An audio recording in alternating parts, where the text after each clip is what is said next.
साथ वरिष्ठ पत्रकार आलोक मेहता जी हैं, आपका स्वागत है। वरिष्ठ पत्रकार सतीश केसिंग जी भी हमारे साथ जुड़ रहे हैं, उनका भी स्वागत है। लेफ्टिनेंट जनरल संजय कुलकर्णी भी हमारे साथ जुड़ रहे हैं, रक्षा मामलों के विशेषज्ञ हैं, आपका स्वागत है। Major general A K. सिवाच भी हमारे साथ जुड़ रहे हैं, आप सभी का स्वागत है। हमारे वरिष्ठ सहयोगी अखिलेश शर्मा भी हमारे साथ हैं।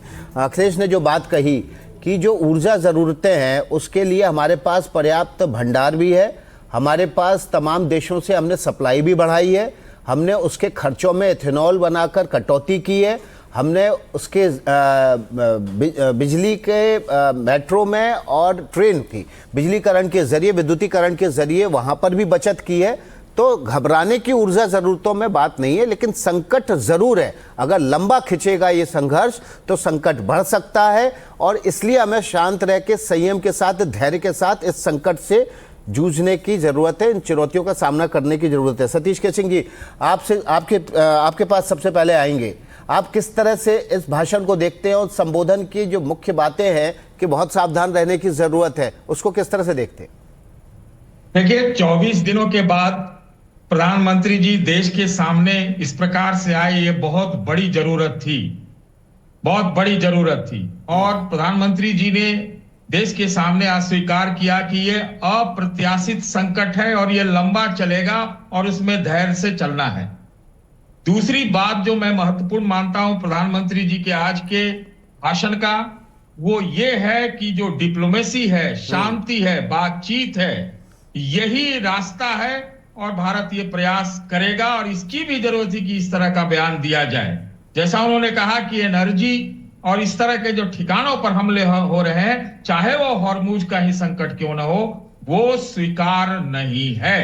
तो ये बहुत जरूरत था कि पूरे देश को बताया जाए। और एक महत्वपूर्ण बात और मैं जोड़ना चाहता हूं, जिस प्रकार से उन्होंने अपने भाषण की शुरुआत इस बात से की कि पूरे संसद को देश के साथ, मतलब एक प्रस्ताव जैसी बात की कि सबको एक साथ आके हो सकता है कि एक प्रस्ताव पास किया जाए, एकजुटता की बात कही।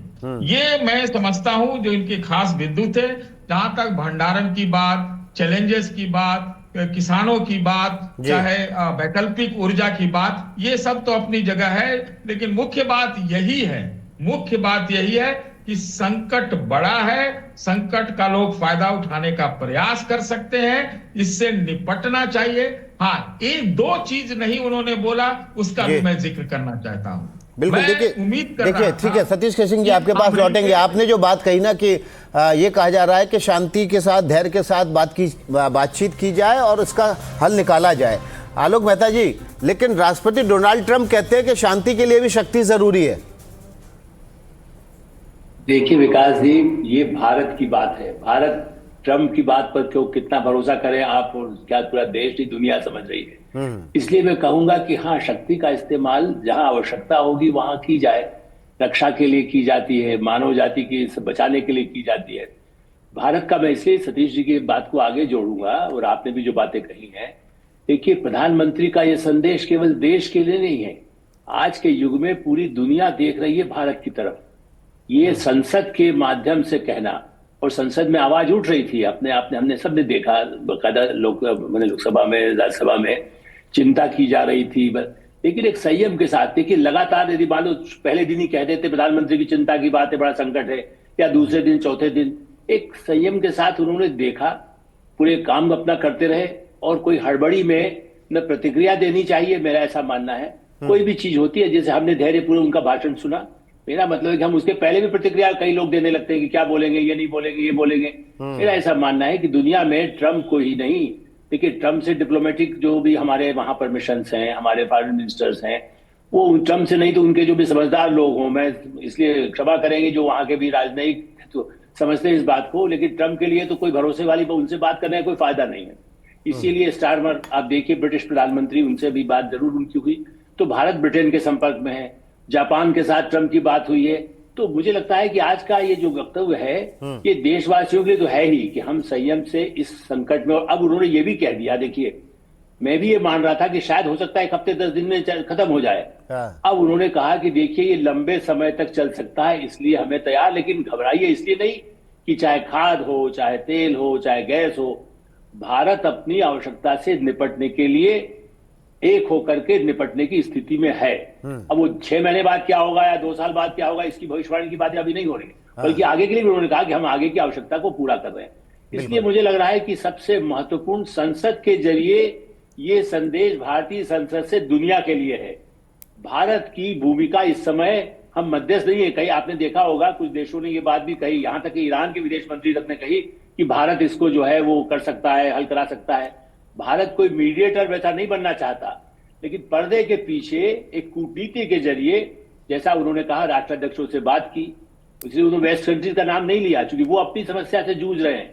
यहां से ज्यादा पैनिक ब्रिटेन और आपको देखिए फ्रांस में हो रहा है। आप देखिए इससे ज्यादा परेशानी अमेरिका में भी अंदर अंदर, चूंकि जैसे ही तेल का भाव बढ़ रहा है, गैस का भाव बढ़ रहा है, वहां बेचैनी बढ़ रही है जी। तो इस दृष्टि से मुझे लगता है कि एक संदेश अच्छा गया है कि भारतीय लोकतंत्र दुनिया का सबसे बड़ा लोकतंत्र है, और इसलिए यहां से जो आवाज जा रही है ये प्रधानमंत्री की नहीं है, ये भारत की आवाज है कि शांति और सबके लिए रोज, जैसे वहां पर हमारे 1 करोड़ लोग हैं जी। आज देखिए उनकी पूरी आगे इकोनॉमी में कितना असर है, भारत पर भी उसका असर है। ठीक है, वो काम चलते रहना चाहिए। ठीक है, ठीक है। आलोक मेहता जी आपके पास आएंगे, लेकिन उससे पहले प्रधानमंत्री नरेंद्र मोदी ने क्या कुछ और महत्वपूर्ण बातें कही हैं, सबसे पहले सुनवा देते हैं आपको। इस समय पश्चिमी एशिया के हालत चिंताजनक है। बीते 2-3 हफ्तों में जयशंकर जी ने और हरदीप पुरी जी ने इस विषय पर सदन को जरूरी जानकारी दी है। अब इस संकट को 3 सप्ताह से ज्यादा हो रहा है। इसका पूरे विश्व की अर्थव्यवस्था पर, लोगों के जीवन पर बहुत ही विपरीत असर हो रहा है। इसलिए पूरी दुनिया इस संकट के जल्द से जल्द समाधान के लिए सभी पक्षों से आग्रह भी कर रही है। अध्यक्ष महोदय, भारत के सामने भी इस युद्ध ने अप्रत्याशित चुनौतियां खड़ी कर दी हैं।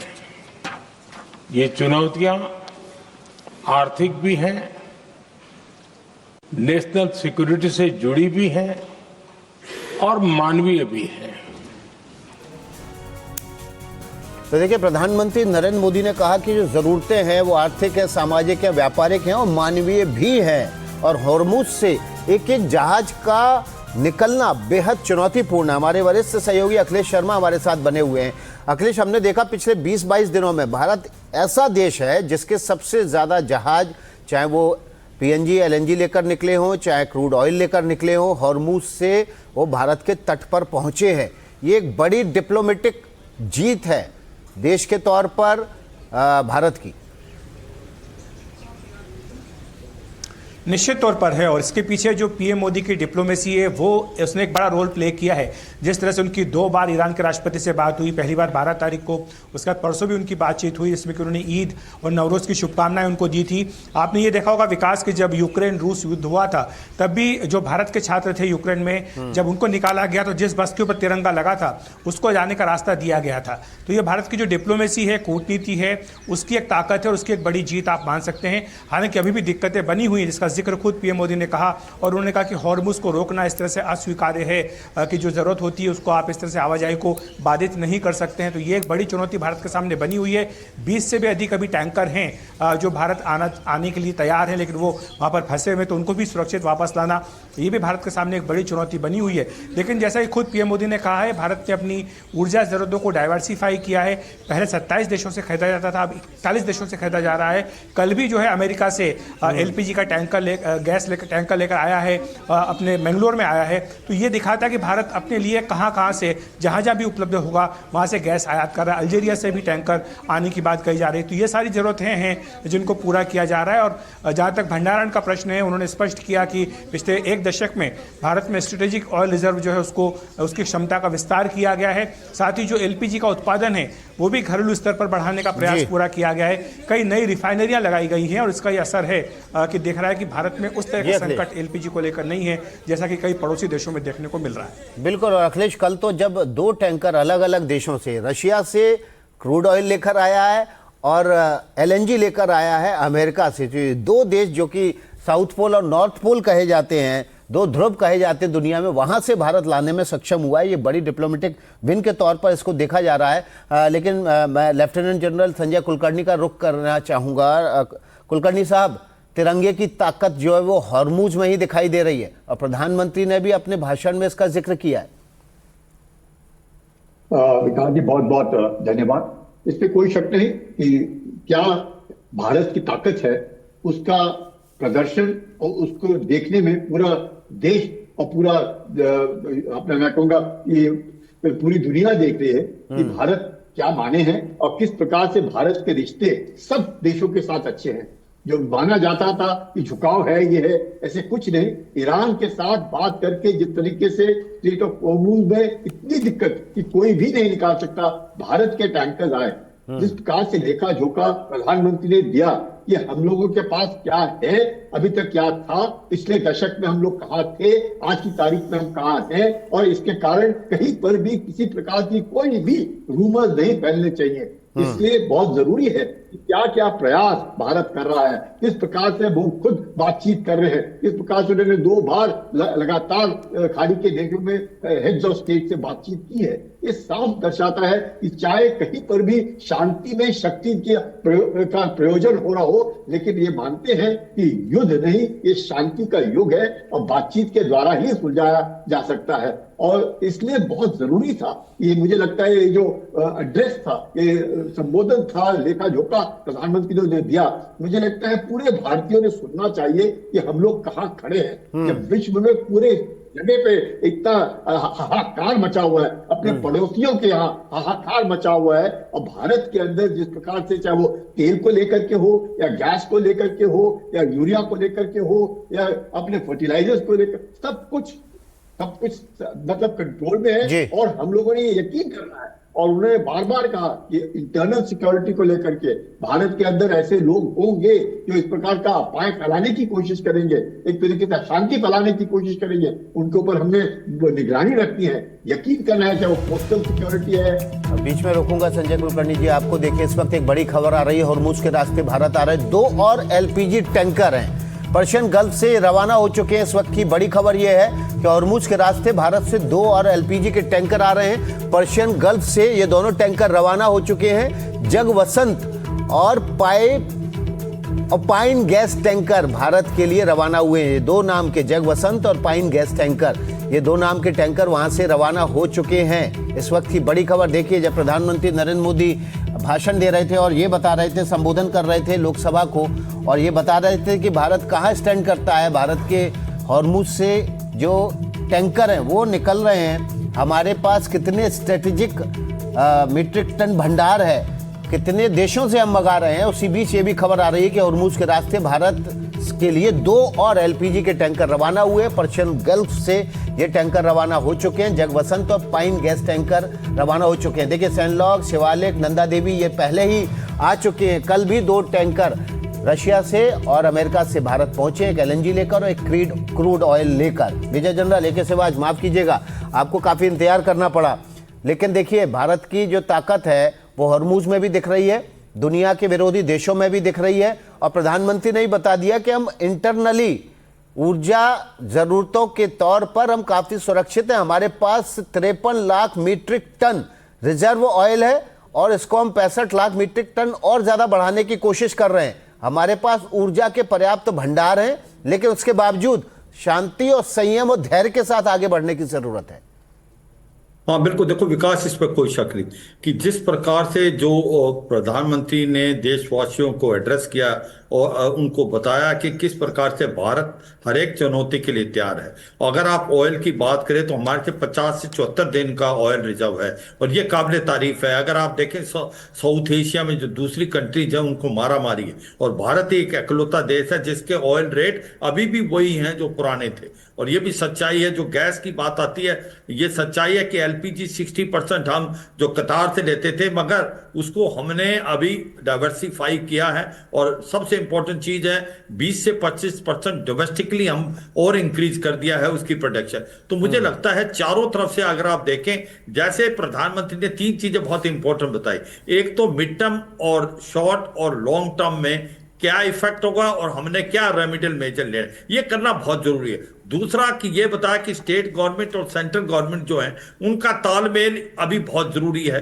ब्लैक मार्केटिंग होर्डिंग वाले जो लोग हैं उनके ऊपर एक्शन लेना बड़ा जरूरी है। तीसरा जो उन्होंने फार्मर्स को अभी खारिफ क्रॉप की जो बुगाई करना है उसके लिए फर्टिलाइजर बहुत जरूरी है। उन्होंने कैसे बताया कि फर्टिलाइजर की कोई कमी नहीं लगेगी। दूसरा जो ये बताया कि फूड की कमी नहीं है, हमारे पास हमारे जितने भी स्टोर्स हैं वो फुल हैं, तो हम उसको लुक आफ्टर कर सकते हैं। और फर्टिलाइजर जो है हम बाहर से भी लेंगे और अपनी भी प्रोडक्शन। और कहां बताया उन्होंने इथेनॉल के बारे में कि किस प्रकार से हम 1% से 20% करके कितना आज की तारीख में हम पेट्रोल बचाने की कर रहे हैं, कितना इलेक्ट्रिफिकेशन कर दिया है 10 से 12 साल में, उससे कितनी जो आपकी पेट्रोल और डीजल की बढ़ोतरी हुई। तो ये सच्चाई है कि भारत तैयार है। और जो डायलॉग और डिप्लोमेसी की बात की वो काबिले तारीफ है। भारत ये कहता है हम न्यूट्रल नहीं है, हम हैं शांति की तरफ। हम चाहते हैं हर एक चीज का सॉल्यूशन डायलॉग और डिप्लोमेसी से। किसी चीज का सॉल्यूशन बैटलफील्ड से नहीं निकलता, हर एक चीज का सॉल्यूशन एक प्रकार के जो एड्रेसिंग टेबल पे निकलता है, बातचीत से निकलता। और आप देखें ये काबिले तारीफ है, भारत की दोस्ती आज अमेरिका से भी है, इजराइल से भी है, ईरान से भी है। भारत एक ऐसा इकलौता देश, तो नहीं कहेंगे चीन भी ले रहा है, पर भारत एक ऐसा देश है जिसके अभी 4 टैंकर आ चुके हैं और करीब के 18 से 20 टैंकर और भी हैं। भारत अपनी डिप्लोमेसी से उनको भी ले पाएगा। और यही नहीं, हमने जो पेट्रोल है और डीजल है उसको डाइवर्सिफाई 27 से 41 ये जो टैंकर बता रहे हैं जो रूस से आया वो चीन जाना था पहले, उसको उन्होंने डाइवर्ट करके भारत भेजा। ये कहते हैं डिप्लोमेसी एट द बेस्ट। तो मुझे लगता है ठीक है मेजर जनरल शिवाजी, आपके पास लौटेंगे, लेकिन देखिए प्रधानमंत्री नरेंद्र मोदी के भाषण का एक अंश और आपको सुनवाते हैं जिसमें उन्होंने कहा है कि हमें एक साथ रहने की जरूरत है, एक साथ रहेंगे, एकजुट रहेंगे तो ये भारत के बेहतरी में होगा। और ये बात उन्होंने तब कही जब उन्होंने ये भी कहा कि भारत का फायदा उठाने वाले, अफवाह फैलाने वालों से सावधान रहने की जरूरत है। क्या कुछ कहा है, सुनवाते हैं आप। जब ऐसे संकट आते हैं तो कुछ तत्व इसका गलत फायदा उठाने की कोशिश भी करते हैं। इसलिए कानून व्यवस्था सुनिश्चित करने वाली सभी एजेंसियों को अलर्ट पर रखा गया है। कोस्टल सिक्योरिटी हो, बॉर्डर सिक्योरिटी हो, साइबर सिक्योरिटी हो, स्ट्रेटेजिक इंस्टॉलेशंस हो, सबकी सुरक्षा को और मजबूत किया जा रहा है। अध्यक्ष जी, इस युद्ध के कारण दुनिया में जो कठिन हालात बने हैं उनका प्रभाव लंबे समय तक बने रहने की आशंका है। इसलिए हमें तैयार रहना होगा, हमें एकजुट रहना होगा।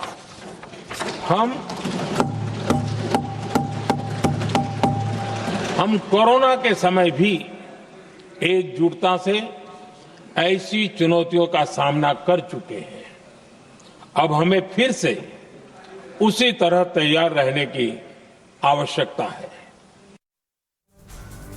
तो देखिए अब हम आपको सीधे न्यूज रूम ले चलते हैं जहां से हम आपको हॉर्मुज से जो 2 जहाज जगवसंत और पाइन टैंकर, गैस टैंकर निकल रहे हैं उनका रूट समझाने की कोशिश करते हैं और बताने की कोशिश करते हैं आपको कि ये जहाज जो है किस तरह से, ये जो टैंकर हैं ये किस तरह से भारत पहुंचेंगे। देखिए ये आपको हॉर्मुज की खाड़ी दिख रही है, एक तरफ यूएई है और दूसरी तरफ इसके ईरान है।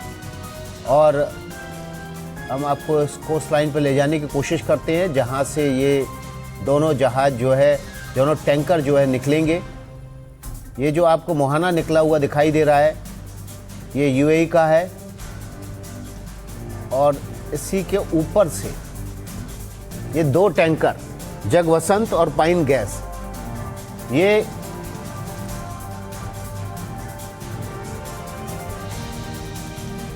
देखिए हम आपको बताने की कोशिश कर रहे हैं कि किस तरह से 2 टैंकर जो हैं वो यहाँ से रवाना होंगे और उसके बाद वो पहुँचेंगे सीधे भारत। और भारत में ये एलएनजी और उसके अलावा 2 दोनों टैंकर, एक में ऑयल है, क्रूड ऑयल है, और एक में गैस है, ये लेकर पहुंचेंगे भारत में। अभी थोड़ी देर पहले प्रधानमंत्री नरेंद्र मोदी का लोकसभा में संबोधन हुआ था, जिसमें उन्होंने स्थिति को स्पष्ट किया था कि भारत के पास पर्याप्त भंडार है। पहले 27 देशों से वो अपनी ऊर्जा ज़रूरतों को पूरा करता था, और अब 53 देशों से, माफ़ कीजिएगा 41 देशों से वो अपनी ऊर्जा ज़रूरतों को आयात कर रहा है। सतीश केसिंग जी, तो संकट ज़रूर है, डिले ज़रूर हुआ है, ऊर्जा ज़रूरतों की सप्लाई में गैप ज़रूर आया है, लेकिन भारत ने जहां से उसकी ऊर्जा ज़रूरतों को पूरा किया जा सकता है वहां से गैस, क्रूड ऑयल, फर्टिलाइजर, हर चीज़ की व्यवस्था कर ली है।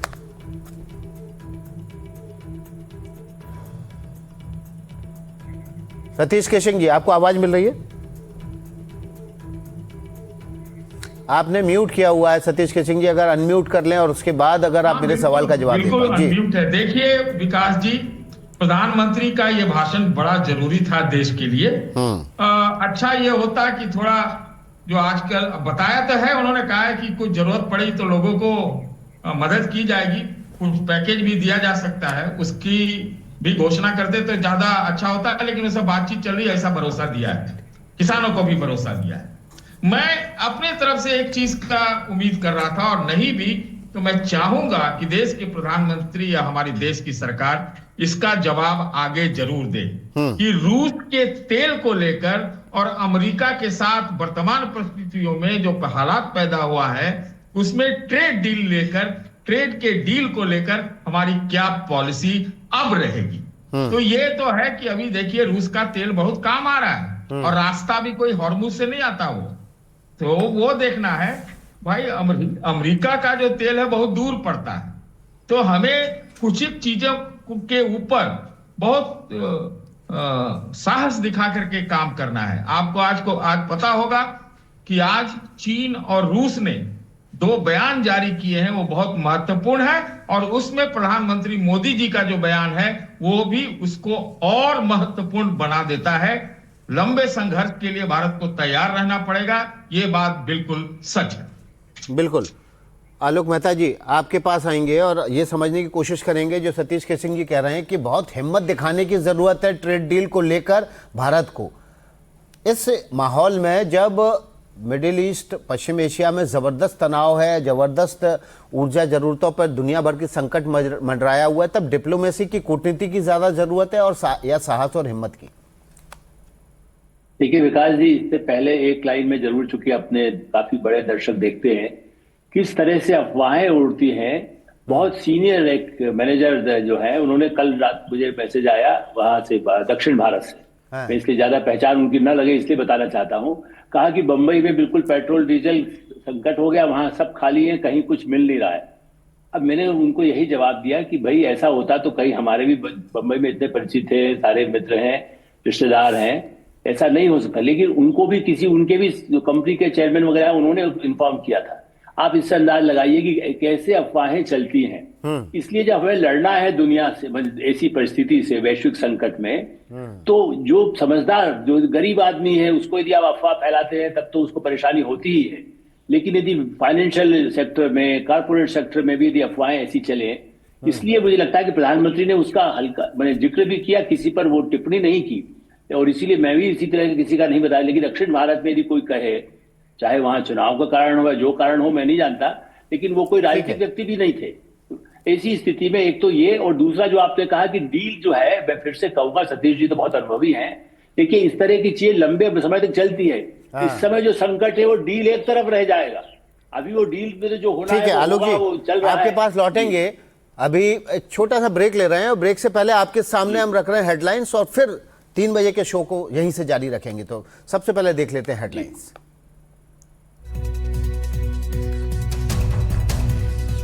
महायुद्ध के बीच लोकसभा में बोले प्रधानमंत्री, कहा पश्चिम एशिया के हालात चिंताजनक, ये युद्ध मानवता के खिलाफ, कुछ लोग झूठ फैलाने का करेंगे प्रयास, हमें उनसे रहना है सतर्क। स्ट्रेट ऑफ हॉर्मुज पर पीएम मोदी का बड़ा बयान, कमर्शियल जहाजों पर हमला मंजूर नहीं, भारत के कई जहाज हॉर्मुज से सुरक्षित निकले।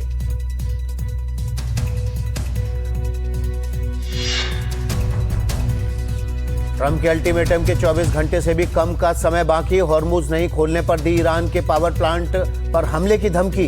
ईरान ने हमले की सूरत में हॉर्मुज को पूरी तरह से बंद करने की बात कही। ट्रंप बोले, शक्ति से ही शांति आती है।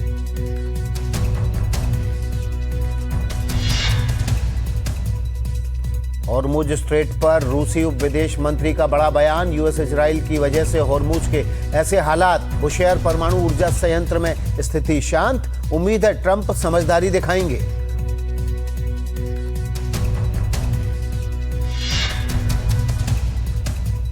अमेरिका के न्यूयॉर्क एयरपोर्ट पर हुआ विमान हादसा। एयर कनाडा का विमान एक ट्रक से टकराया। टक्कर के बाद प्लेन को हुआ काफी नुकसान। पायलट और को पायलट की मौत। मौके पर आपातकाल टीम मौजूद।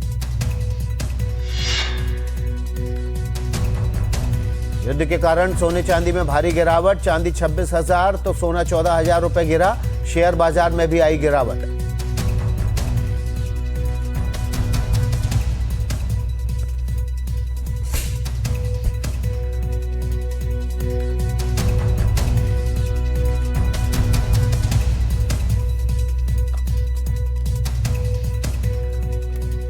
नमस्कार, एक बार फिर से आपका स्वागत है 3 के तर्कश में। मैं हूं विकास भदौरिया और खबरों के सिलसिले को आगे बढ़ा लेते हैं। इस वक्त एक बड़ी खबर आ रही है। इस बड़ी खबर का रुख कर लेते हैं पश्चिम एशिया में। महायुद्ध के 24वें दिन आज प्रधानमंत्री नरेंद्र मोदी ने लोकसभा में पूरी दुनिया को शांति का संदेश दिया है। सुरक्षा बलों को अलर्ट पर रखा गया है, ये उन्होंने कहा। उन्होंने जंग में शामिल देशों में से बारूदी घमासान को जल्द खत्म करने की बात कही है। साथ ही हॉर्मुज पर किसी भी तरह की बाधा को बर्दाश्त नहीं करने की बात कही है। उन्होंने कहा है कि कोरोना के समय भी ऐसी स्थिति का सामना करना पड़ा था। संकट में कुछ तत्व इसका फायदा उठाते हैं, उनसे सुरक्षित रहने की, सतर्क रहने की जरूरत है। सुरक्षा बलों को भी हमने अलर्ट पर रखा है। युद्ध के असर लंबे समय तक रह सकते हैं और हमें एकजुट रहना होगा, ये भी प्रधानमंत्री नरेंद्र मोदी ने कहा है। तो प्रधानमंत्री नरेंद्र मोदी का 25 मिनट लंबा ये संबोधन उन्होंने लोकसभा में दिया। देश की तमाम चिंताओं का यहाँ पर जवाब देते हुए उन्होंने न केवल ऊर्जा जरूरतों, भारतीयों को वहाँ से सुरक्षित निकालना, भारत की डिप्लोमेसी, भारत की ऊर्जा जरूरत, भारत के ऊर्जा भंडार और भारत की ऊर्जा बचत, हर पॉइंट को उन्होंने अपने इस 25 मिनट के संबोधन में छुआ है। क्या कुछ प्रधानमंत्री नरेंद्र मोदी ने अपने इस लोकसभा के संबोधन में कहा है, सुनवाते हैं आपको। धीरज के साथ, संयम के साथ, शांत मन से हमें हर चुनौती का मुकाबला करना है और यही हमारी पहचान है, यही हमारी ताकत है। और हां, हमें बहुत सावधान और सतर्क भी रहना है। हालात का फायदा उठाने वाले झूठ फैलाने का प्रयास करेंगे। ऐसे लोगों की कोशिशों को सफल नहीं होने देना है। मैं देश की सभी राज्य सरकारों से भी इस सदन के माध्यम से आग्रह करूंगा, ऐसे समय में कालाबाजारी करने वाले, जमाखोरी करने वाले एक्टिव हो जाते हैं। इसके लिए कड़ी मॉनिटरिंग जरूरी है। जहां से भी ऐसी शिकायतें आती हैं, वहां त्वरित कार्रवाई होनी चाहिए। देश की हर सरकार और देश का हर नागरिक जब मिलकर चलेंगे तो हम हर चुनौती को चुनौती दे सकते हैं। प्रधानमंत्री के लोकसभा में इस संबोधन पर पूरी दुनिया की नजर थी। तकरीबन अब से 4 घंटे पहले ये प्रधानमंत्री कार्यालय की तरफ से बता दिया गया था कि आज प्रधानमंत्री नरेंद्र मोदी लोकसभा में संबोधित करेंगे। इस संबोधन के बाद कुछ अहम सवाल उठना शुरू हुए। आपदा में अवसर कौन ढूंढ रहा है? ये प्रधानमंत्री नरेंद्र मोदी ने जब आगाह किया कि लोग इसका फायदा उठाते हैं, उनसे सावधान रहने की जरूरत है, तो सवाल उठा कि आपदा में अवसर कौन ढूंढ रहा है, आपदा का कौन फायदा उठा रहा है। ये सवाल नंबर दूसरा है कि इस आपदा में लोग अपना फायदा उठाने की कोशिश भी कर रहे हैं और इस तरह की घटनाएं, खबरें भी सामने आई। युद्ध संकट के बीच सियासत क्यों जरूरी है, क्यों नहीं एकजुट हुआ जाए, ये एक बड़ा सवाल है। मोदी का संदेश है, सुनेंगे युद्ध वाले देश भी, क्योंकि प्रधानमंत्री नरेंद्र मोदी ने कहा है कि देखिए, बातचीत के जरिए ही किसी भी संकट का हल निकाला जा सकता है। ये समय युद्ध का नहीं बल्कि बुद्ध का है। बुद्ध मतलब शांति के प्रतीक। मोदी डिप्लोमेसी से क्या थमेगा युद्ध, ये भी एक बड़ा सवाल है। हमारे साथ कुछ खास मेहमान जुड़ गए हैं, इन मेहमानों का रुख कर लेते हैं और एक एक करके उनसे इन सवालों के जवाब ले लेते हैं। तो देखिए हमारे साथ सतीश केसिंग जी जुड़े हुए हैं। सतीश केसिंग जी, एक बड़ा सवाल यही है कि आखिर वो कौन लोग हैं जो इस युद्ध के समय के हालात का फायदा उठाने की कोशिश कर रहे हैं? देखिए, एक तो प्रमुख तौर पर राजनीतिक दल होते हैं और जमाखोर होते हैं, बेईमान लोग होते हैं। ये दो लोग होंगे जो इसका फायदा उठाने का कोशिश कर भी रहे हैं, बात सच है। बात यह है कि सरकार के तरफ से विपक्षी पार्टियों को अपने साथ लेने, उसके लिए कुछ पहल करनी चाहिए, ऐसे अवसर पर करना ही चाहिए। अभी मेरे हिसाब से तो यह चुनाव बहुत ज्यादा महत्वपूर्ण नहीं है, क्योंकि देश पर बहुत बड़ा गहरा संकट है। तो वो देश रहेगा, देश की चुनौतियां खत्म होगी तो चुनाव होते रहेंगे। तो सिर्फ देश को एकजुट रखने वाले तत्वों को, उनको बढ़ावा देना चाहिए और इस तरह के लोगों को ऊपर कार्रवाई में जो बेईमान, जमाखोर और इस तरह कालाबाजारी वाले लोग हैं, उसमें उनको बहुत ताकत से उनसे निपटने की आवश्यकता है और इसमें सबको साथ रखना चाहिए। बिल्कुल। आलोक मेहता जी, आपके पास आऊंगा। माफ कीजिएगा सतीश केसिंग जी, और भी पैनलिस्ट हैं, उनके पास जाना होगा। पूजा त्रिपाठी हमारे साथ बनी हुई है, कांग्रेस की प्रवक्ता। आपका स्वागत है पूजा। प्रधानमंत्री नरेंद्र मोदी ने जो बात कही कि इस समय एकजुट रहने की जरूरत है, युद्ध के माहौल के जो साइड इफेक्ट भारत में आ रहे हैं उस पर सियासत करने की जरूरत है क्या? देखिए अनुराग जी, सबसे पहले तो प्रधानमंत्री का शुक्रिया कि 22 दिन बाद उन्होंने देश को संबोधित किया और वो ये माने कि इस देश की संसद के प्रति उनकी भी जिम्मेदारी है, एक देश के मुखिया होने के नाते, और देश को अवगत कराने की जिम्मेदारी है। क्योंकि अभी तक तो प्रधानमंत्री जी खुद सियासत कर रहे थे। प्रधानमंत्री जी बंगाल में थे, असम में थे, तमिलनाडु में थे, जब देश गंभीर संकट से गुजर रहा है। पहले दिन की बात याद दिलाती हूँ। पहले दिन बिल्कुल कोरोना काल की तरह, बिल्कुल जीएसटी की मार की तरह, पहले दिन एलओपी राहुल गांधी जी ने स्टेटमेंट दिया था कि अभी भी समय, अभी भी बहुत ज्यादा कुछ बिगड़ा नहीं है, आइए और हम और आप बैठ के बात करते हैं कि एनर्जी डाइवर्सिफिकेशन का क्या है, गल्फ में जितने लोग फंसे हैं उनका क्या है, इसका लॉन्ग टर्म इफेक्ट क्यों होगा। क्योंकि उस वक्त लग रहा था कि युद्ध तो 2-4 दिन में खत्म हो जाएगा, पर जब आज प्रधानमंत्री ने ये रियलाइज किया है, उनको उनके एडवाइजर्स ने बताया होगा कि ये युद्ध बहुत जल्दी तो थमने वाला है नहीं, और ये भीषण संकट हम देख रहे हैं। यह सिर्फ गैस का, एलपीजी का और तेल का संकट नहीं है। मोरबी की चाहे टाइल्स की इंडस्ट्री हो, चाहे फर्टिलाइजर हो, हमारा 12,000 टन बासमती फंसा हुआ है। स्ट्रेट ऑफ हॉर्मुज में हमारे तकरीबन 30 जहाज फंसे हुए हैं, इतने सेलर्स फंसे हुए हैं, बहुत सारी चीजें हैं जिसपे इसका डायरेक्ट इफेक्ट होगा। इनडायरेक्ट तो हम बाद की बात करते हैं। इसका जवाब दे दिया प्रधानमंत्री ने उसका कि जो असर होगा उसके लिए इंतजाम भी कर लिए उन्होंने। प्रधानमंत्री जी हैं, वो ये नहीं कहना भूले कि हम आपदा में अफसर हूं। मैं इनका शुक्रिया करूंगी कि उन्होंने नेहरू, इंदिरा और राजीव को इसके लिए जिम्मेदार नहीं ठहराया। उन्होंने कहा कि अगर वो काला बाजार और जमाखोर पर आपदा में अफसर कर रहे हैं, तो मैं तो कह रही हूँ आप विपक्षी पार्टियों को साथ में लीजिए, विपक्षी पार्टियों के साथ बात करिए। वो देश के दुश्मन नहीं है, वो पूजा त्रिपाठी जी, आपको पता है कि देश की सबसे बड़ा मंच वो संसद है बातचीत करने के लिए। वहां पर आप ऐसी बातचीत कर सकते हैं जिसको 100-150 करोड़ लोग लाइव भी देख सकते हैं। आप वहां सवाल जवाब करिए, आपके नेता तो वहां से गायब हो जाते हैं। कैसे बातचीत होगी, कब होगी बातचीत, कहां होगी? पहले दिन सारे सांसदों ने, चाहे वो किसी भी पार्टी के हो, सबने कहा था कि हमें वेस्ट एशिया पे डिस्कशन चाहिए। नो कॉन्फिडेंस को भी परे रखा था। तब प्रधानमंत्री जी संसद में नहीं थे, तब जयशंकर जी ने सुओ मोटो स्टेटमेंट दिया था और यह कह दिया गया था इस पे कोई सप्लीमेंट्री क्वेश्चंस नहीं होंगी। आज जब देश इतने भीषण संकट से आने वाला है, हम सब जान रहे हैं हम पे महंगाई की मार होगी, क्योंकि हमारा तकरीबन 85% ऑयल इंपोर्ट होता है, 85% एलपीजी इंपोर्ट होता है। और उसके बाद आज जब इतने संकट है, 22 दिन बाद प्रधानमंत्री जी ने सारे राज्यों का, मुझे आप शाजिया इल्मी आइए बताइए 22 दिन क्यों लिए? कांग्रेस सवाल पूछ रही है। जी नमस्कार आपको भी विकास जी, जितने भी पैनलिस्ट बैठे हैं और मेरे सारे देशवासी जो आपके प्रोग्राम इस वक्त देख रहे हैं। हम सब लोगों ने सुना मोदी जी का सीधा संदेश क्या है, और हम सब जानते हैं पूरी दुनिया में किस तरह के हालात हैं। बहुत ही एंग्जाइटी है, बहुत ही बेचैनी है, और भारत पूरी तरह से तैयार है इन सारे नए खतरों और चुनौतियों के लिए। और इस संकट से भारत के सामने आप देखिए कि काफी आर्थिक और रणनीतिक चुनौतियां हैं खासकर आप देखेंगे स्ट्रेट और हॉर्मुज में। लेकिन अच्छी बात यह है कि 2 और टैंकर अब आ रहे हैं और ईरान ने पूरी तरह से ना सिर्फ सपोर्ट किया है लेकिन सेफ पैसेज किया है।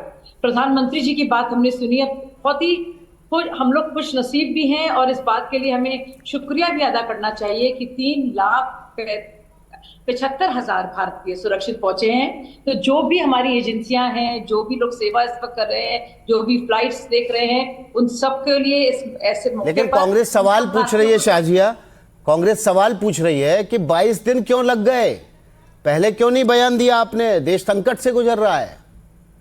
लगातार बयान भी आ रहे हैं, अपडेट्स भी आ रहे हैं और हमारा काम बोल रहा है। और मुझे लगता है चाहे हमारे विदेश मंत्री हो तो और चाहे हमारे बाकी मंत्री हो पेट्रोलियम के, वो लगातार जवाब दे रहे हैं। देखिए हर बात पे मैं इसके लिए आप 2 मिनट आपसे लेना चाहूंगी क्योंकि लगातार आपने मौका दिया है। हमारी कांग्रेस की प्रवक्ता जो बहुत ही ज्ञान बांट रही थी अभी, आप सोचिए अंतर्राष्ट्रीय संकट के मौके पर हर मुद्दे पर आप सरकार का विरोध करेंगे क्या? आपको हर मुद्दे को और ऐसे मौके को भी, इतने संवेदनशील मौके पर आप उस मुद्दे को भी सरकार विरोध का एक मौका बनाएंगे?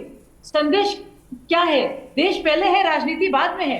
तो आप घबराहट क्यों पैदा कर रहे हैं? आप भरोसा पैदा करें। देखिए पीएम से आपको चिढ़ होगी, हम समझ सकते हैं, जाहिर है प्रतिद्वंदी है, एक रिश्ता ऐसा है तलखी का, लेकिन गलत जानकारी से, अफवाहों से, डर फैलाने से क्या होगा? जो आम देशवासी है, वो आपका भी वोटर है, वो भाजपा का भी वोटर है, हमारा देशवासी है, आप उसको परेशान करेंगे। आप जनता में पैनिक नहीं, आपको कॉन्फिडेंस पैदा करना है। ये मेरी नसीहत होगी बिन मांगे, लेकिन पूरी देश ये चाहता है हम लोग मिलकर काम करें। हर वक्त ये कहता ना कि सब गलत है, सब गलत है। बेहतर ये होगा कि आप कंस्ट्रक्टिव सुझाव दें, पॉलिसी इंप्रूवमेंट में बात करें, किस तरह से लोगों की अनुराग भदौरिया, आपका भी स्वागत है, समाजवादी पार्टी के प्रवक्ता हैं। अनुराग भदौरिया, आप बताइए, आपको प्रधानमंत्री के भाषण में नुक्ताचीनी करनी है या जैसा शाजिया कह रही है कि हर वक्त विरोध नहीं करना है? ठीक है, कुछ अच्छी बातें भी तो कही होंगी ना? देखिए मैं एक बात तो जरूर कहूंगा आपसे बहुत साफ साफ शब्दों में, जो अभी बीजेपी के प्रवक्ता कह रहे थे कि आपकी प्रधानमंत्री से प्रतिद्वंदिता हो सकती है। देखिए मेरी भारतीय जनता पार्टी से प्रतिद्वंदिता है, उनके विचारों से है। प्रधानमंत्री तो देश के होते हैं, आप उसको अपना बता के आपने सबसे पहले अपने आप को एक्सपोज कर दिया। नहीं, आपने प्रधानमंत्री बोला था, सुन लीजिए। अरे मैं बोल रहा हूँ अब आपको, मैंने सुना, मुझे अच्छा चलिए मैं अच्छा तो मुझे सही समझाने दीजिए। ठीक है, आप मुझे सही बोलने दीजिए। ठीक, सुन लीजिए ना। अरे सुन लीजिए, देखिए अब बीच में वो फिर टोक पड़े। अरे मैं अपनी बात कह रहा हूँ। अच्छा आप बोल लीजिए फिर मैं बोलूंगा। आप बोल लीजिए फिर मैं बोलूंगा। भाई साहब अनुराग जी ने कुछ अजीब व गरीब बात कही, शायद समझ नहीं पाए, तो मैं उनको समझा देती हूँ कि पार्टियों के बीच में जाहिर सी बात है प्रतिद्वंदिता होती है, लेकिन मोदी जी देश के प्रधानमंत्री हैं, जाति तौर पे नहीं है, लेकिन भाजपा के, क्योंकि वो प्रतीक हैं, सबसे बड़े लीडर हैं, इसलिए आप उनके खिलाफ बोलते हैं और मोदी नीति पर वार करते हैं। मैं ये कह रही थी, तो बहुत ही एक छोटे ओछे लेवल पर अपना कॉम्प्रिहेंशन जो आपका है उसको सुधारिए, ताकि आप बात समझें और फिर समझाएं। ठीक है अनुराग, आप अपनी बात रखिए। देखिए सवाल यह है कि भारतीय जनता पार्टी की सोचना पड़ेगा कि राष्ट्र प्रथम है। ये राष्ट्र प्रथम की बात नहीं करते, ये बीजेपी प्रथम की बात करते हैं। चिंता की बात ये, हम लोग शुरुआती दिन से यही कह रहे हैं कि जिस परेशानियों से हम लोग गुजर रहे हैं, एलपीजी के 60 रुपए बढ़े, उसके बाद अब डीजल पेट्रोल के भी दाम बढ़े, यही तो विपक्ष कहता है। विपक्ष तो जनता की बात करता है कि भाई जब भारतीय जनता पार्टी की जो सरकार है वो, आप देखो 22 दिन लगा दिए ये बताने में कि हम समस्या से हम लड़ रहे हैं और हमें इस समस्या का सामना करना पड़ेगा। बिल्कुल सही बात है, सब मिलके करेंगे।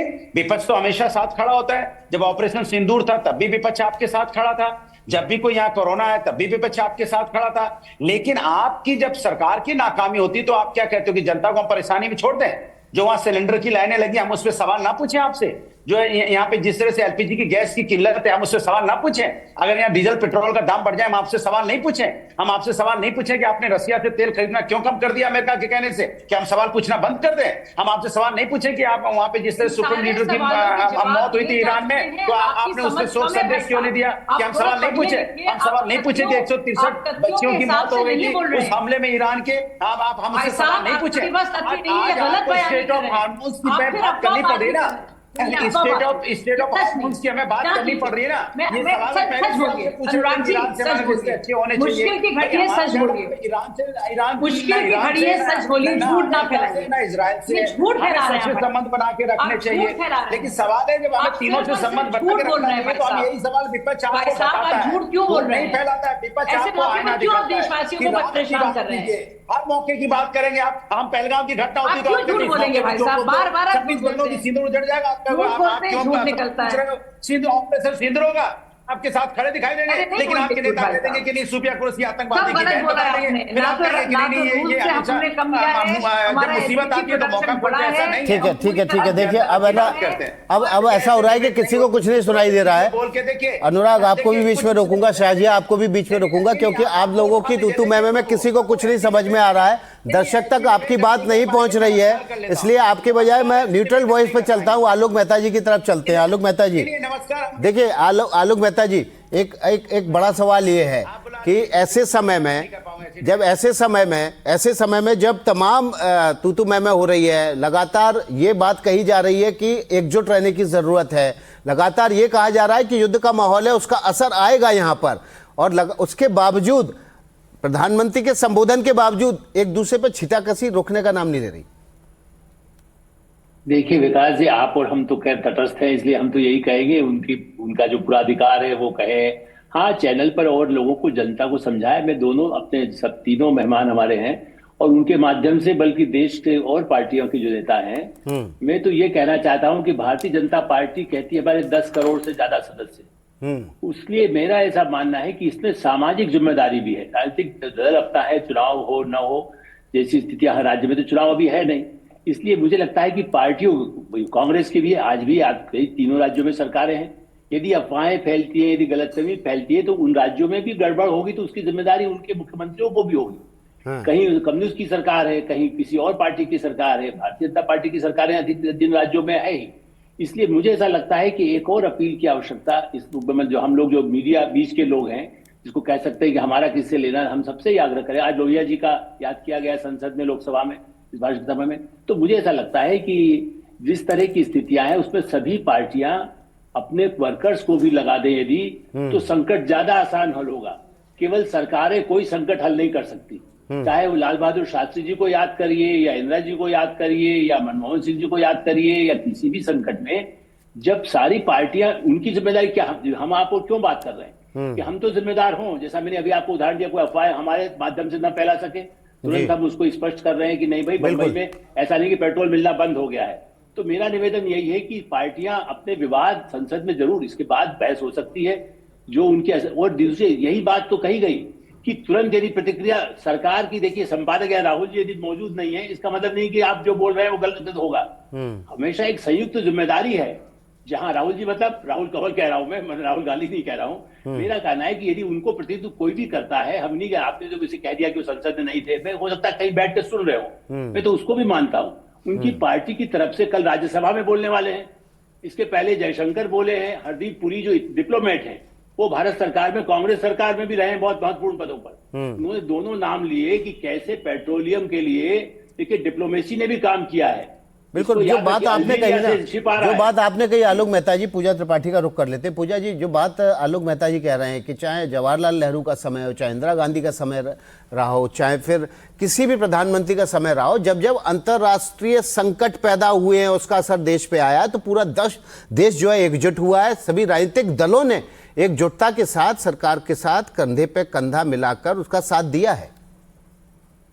देखिए अनुराग जी, चाहे कोरोना कालों में, फिर से कहूंगी, चाहे ऑपरेशन सिंदूर है, हम सरकार के साथ खड़े हैं, पर सरकार के साथ जो फंडामेंटल सवाल हैं, जो कि सोनिया गांधी जी ने अपने लेख पर भी उठाए, जो हम तकरीबन हर बार पूछ रहे हैं। प्रधानमंत्री जी ने आज युद्ध के समय बुद्ध की बात की, तो बुद्ध को ही कोट करूंगी मैं कि आपको दीपक भव, अपना दीपक खुद बनो। आप ट्रंप को कहीं अपना दीपक बने। जिस तरीके से फॉरेन पॉलिसी का बिल्कुल ही गुड़ गोबर हुआ है, आप युद्ध के एक दिन पहले इजराइल जाते हैं, आप वहां के राष्ट्रीय अध्यक्ष की अनैतिक हत्या पर कोई शब्द नहीं बोलते, 4 दिन लगते हैं आपको शोक संदेश में। आपको युद्ध में नहीं पढ़ना, पर आपका मॉरल कंपास तो भारत का नेहरू के समय इंदिरा के समय, राजीव के समय, अटल जी के समय भी इतना हाई था कि अगर एक स्कूल के 160 बच्चियों की जान चली जाती तो हम खड़े होकर बोलते कि भले ये हमारा युद्ध नहीं है पर छोटे बच्चियों की जान युद्ध में क्यों जा रही है, हमने आज तक नहीं कहा। हम वही कह रहे हैं कि आपने फॉरेन पॉलिसी में इस तरीके का घालमेल, इस तरीके का आपने गुट निरपेक्षता को छोड़कर ये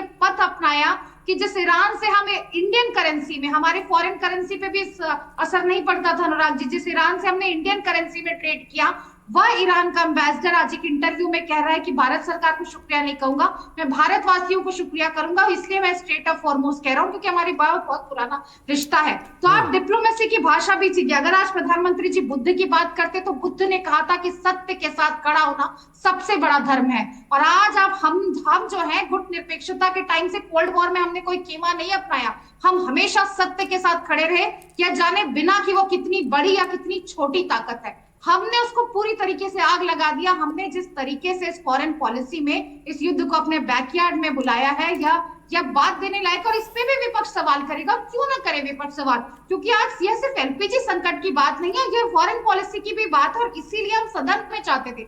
22 दिन लगे प्रधानमंत्री जी, सियासत मत करिए, सियासत मत करिए। क्या प्रधानमंत्री जी सदन को ये आश्वस्ति दिलाएंगे कि आप वो किसी सिर्फ LPG crisis, oil crisis, fertilizer crisis, agriculture crisis पर बात करेंगे, मीटिंग्स लेंगे, और वो किसी राज्य में नहीं जाएंगे चुनाव प्रचार करने? क्योंकि मुझे लगता है चुनाव और सेकेंडरी प्राथमिकता होने चाहिए। जी, मैं जवाब देना चाहूंगी से बात। ठीक है शाहजी, आपके पास लौटेंगे।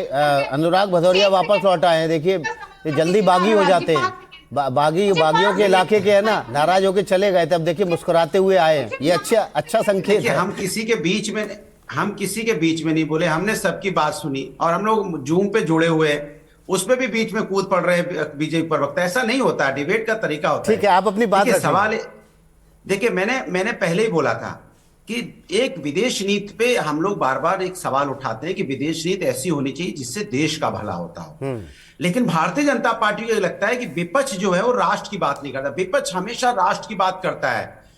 ये बीजेपी जो सरकार है हमेशा बीजेपी की बात करती है। हम लोग का कहना यह था कि जब ईरान में उनकी सुप्रीमो की मौत हुई थी, उनकी हत्या हुई, उस समय हमारी एक जिम्मेदारी, नैतिक जिम्मेदारी बनती है कि ईरान से हमेशा से हमारे रिश्ते रहे, रुपए में हमने उनसे डीजल पेट्रोल खरीदा है, तो हम कह देते कि भाई ये दुखद घटना है। फिर जैसे मेरे साथी कह रहे थे, मैंने ही बोला था 163 बच्चों की मौतें हुई थी, बच्चियों की जिस हिजाब की बात करते थे, अमेरिका कहता है वहां हिजाब हम बंद कराना चाहते हैं, तो आप हिजाब बंद कराएं वहां तक तो ठीक है, लेकिन बच्चियों को ही खत्म कर देंगे, 163 बच्चियों की मौत हो जाएगी, इस पर हम चुप्पी साथ जाएंगे, तो ये भी तो ठीक नहीं है। हमें उसमें खेद व्यक्त करना चाहिए था, दुख व्यक्त करना चाहिए था। स्टेट ऑफ हार्मोन्स की बात है, ये हमारी जिम्मेदारी बनती थी कि ईरान से हमें रिश्ते अच्छे रखने चाहिए था, हमें इजराइल से भी, अमेरिका से भी। युद्ध तो हमारा है नहीं, युद्ध लड़ रहा है अमेरिका, इजराइल, लेकिन हम बड़े मियां क्यों बने, किसी की पार्टी क्यों बने? हम हमेशा जाके कह देते अब की बार ट्रंप सरकार, उसके बाद ट्रंप हम पे यहाँ 50% टैरिफ लगा देता है, तो फिर ट्रंप सरकार क्यों बनाने गए थे हम?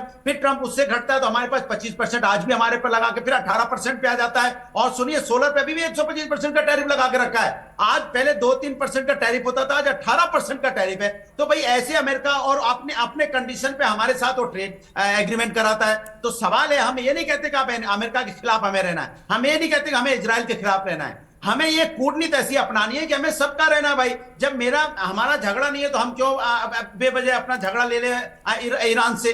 अब सवाल उठता है कि ईरान ने भी जिस तरह का ईरान अपनी तरफ से जो वार कर रहा है, तो हम तो उसको भी कह रहे हैं कि झगड़ा जो हमारा युद्ध बंद होना चाहिए। बौद्ध का देश है, युद्ध के पक्ष में हमेशा हम लोग कभी नहीं रहते।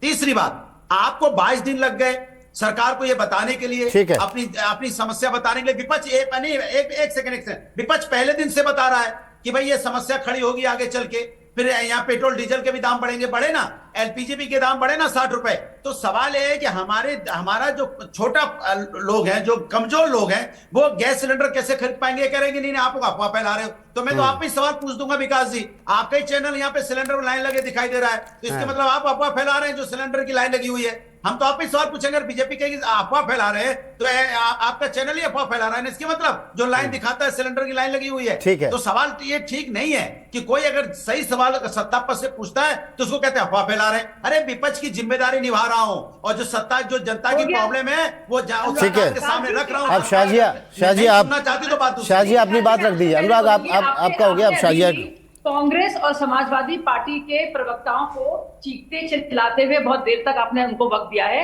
मैं उम्मीद करती हूँ आपसे कि आपके, क्योंकि दो भाजपा विरोधी हमारी देश की विकास कैसा लगेगा और बताइए। विदेश नीति के विरोधी बोल रहे हैं, तो आप मुझे मौका देंगे? अरे भैया, क्या हम मुझे लोग मौका तो देंगे खुद बोलने का? और कम से कम मैं अनुराग भदौरिया से तो उम्मीद नहीं करूंगी। ऑपरेशन सिंदूर हुआ था तो यही विपक्ष। ठीक है अनुराग, देखिए आपकी बात उन्होंने शांति से सुनी पूरे समय, अब आप उनकी बात शांति से सुनिए। अभी कैसा लग रहा है साजिया जी? ठीक है, कैसा लग रहा है? ठीक है, आपने कैसा लग रहा है? सारे डिबेट को खराब करने वाले। अरे चलिए, आपने उनको टोका टाकी कर ली। अनुराग, अब आप बात सुन लीजिए शाजिया की, ताकि हम डिबेट को आगे बढ़ा सके। शाजिया चलिए, बोलते रहिए आप, बोलते रहिए आप। अरे साजिया जी, मैं तो आपका सम्मान बोलिए और बोलिए आप। हम लोग तो और बोलिए आप हर भाई साहब। व्यक्ति का अरे और बोलिए आप भाई साहब, दिखाइए कि आपकी सोच क्या है, समाजवादी लोग आपका हमेशा हर तमीज क्या पार्टी है, के लोगों का आप सम्मान दिखाइए करते दुनिया हैं। को। हम आप ठीक है, ठीक है। नहीं करेंगे। अनुराग, अब हो गया, आपका हो गया। आपकी पूरी बात उन्होंने बहुत धैर्य से सुनी अनुराग। अब शाजिया को सुन लीजिए, और उसके बाद फिर सवाल जवाब का जो दौर है वो चलता रहेगा। शाजिया नहीं, तो सबसे पहले तो मैं कहना चाहूंगी, काश मेरे भाई अनुराग जी जो हमें सीख दे रहे थे कि किस तरह से डिबेट पे बोलना चाहिए और औरों की बात पे जब और बोल रहे हैं तो चुप रहना चाहिए, काश वो थोड़ा पढ़े लिखे होते, काश उन्हें पता होता क्या हो रहा है। अब देखिए, आप फिर छेड़ रहे हैं, ईरान से आप फिर छेड़ रहे हैं। आप अपनी बात रख दीजिए जो आपको बात कहना शाजिया। फिर आप बोलने दे रहे हैं, विकास एक गलत है। आपने लगातार पूजा को और अनुराग जी को मौका दिया है और आप मुझे जवाब देने नहीं दे रहे हैं। मैं सरकार की तरफ से आधिकारिक तौर पर बोलना चाह रही हूँ और इनके सवालों का जो ये रट कर आए हैं उसका जवाब देना चाह रही हूँ। जी बताइए, बात रखिए। इतनी क्षमता नहीं है या इतनी हिम्मत नहीं है कि इन्होंने जो भी अभी दलीलें पेश करी हैं मैं उसको प्रूफ करूं दुनिया के सामने कि वो सिर्फ सरासर अफवाहबाजी है और लोगों को परेशान करना है और अपने देशवासियों को और दुश्वारी पहुंचाना है। मैं ये प्रूफ करूंगी एक एक बात का जवाब देकर। सबसे पहले तो मैं आपको ये बताऊंगी कि रूस से हमने कभी भी तेल खरीदना ना तो कम किया था ना बंद किया था, यह मैं आपको बता दूं। दूसरी और बहुत जरूरी बात मैं बताना चाहूंगी अनुराग जी को, शायद आप जानते नहीं है भारत और ईरान के रिश्तों के बारे में। कोई भी तो वजह होगी जिसके चलते ईरान ने हमें सेफ पैसेज दिया है। 2 और हमारे टैंकर्स आ रहे हैं एलपीजी के, और मैं बता दूं 22 हमारे जहाज इस वक्त हैं और नेवल वेसल्स हैं जो बाकायदा सेफ पैसेज जिनको दिया गया है। तो अगर इतनी ही आपको दुश्वारी थी कि हमने क्यों नहीं बोला, तो ईरान ने क्यों हमारे साथ दोस्ती का रिश्ता निभाया? क्या आप जानते नहीं? ठीक नहीं है, क्योंकि बहुत सी और बातें भी कही गई हैं। विदेश नीति जो है देश की सरकार तय करती है और कुछ सोच समझकर सारी चीजें हो रही हैं। ये हमारा ही देश है, आप कंपेयर कीजिए और देशों से। एलपीजी के लिए लोग क्यों खड़े हुए हैं? इसके लिए मोदी जी जिम्मेदार हैं। इजराइल और अमेरिका ने युद्ध क्यों किया ईरान पर? इसके लिए मोदी जिम्मेदार हैं। मतलब कुछ तो आप सोच समझकर कभी बोलेंगे।